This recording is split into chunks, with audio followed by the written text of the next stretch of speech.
Ito ay rated SPG. Striktong patnubay at gabay ng magulang ang kailangan. Maaaring may masiselang tema, lengguwahe, karahasan, sexual, horror o droga na hindi angkop sa mga... Nagsisimula pa nga lang itong si Ikit na maghiganti nga dito kay Angela.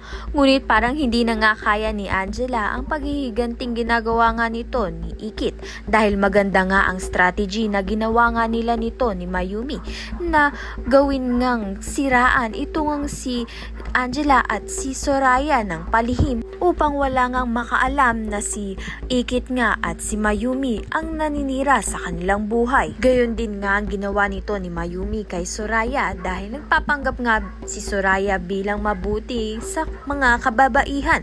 Kaya naman nga't sa maraming tao ay ipinahiya nga ni Mayumi ito ngang si Soraya nang magbigay nga siya ng regalo. At ang regalo nga na yon ay ang magpapatumba dito nga kay Soraya. Samantalang ito ngang si Matthew at si Drew ay nawalan na nga ng karapatan sa kanilang resort dahil nga dito kay Soraya.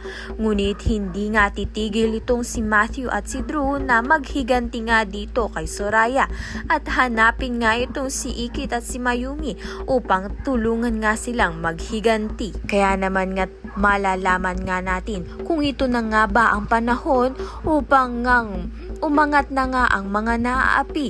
Kaya naman nga tayan at iba pa ang dapat nating pakaabangan. Maraming salamat sa iyong panonood.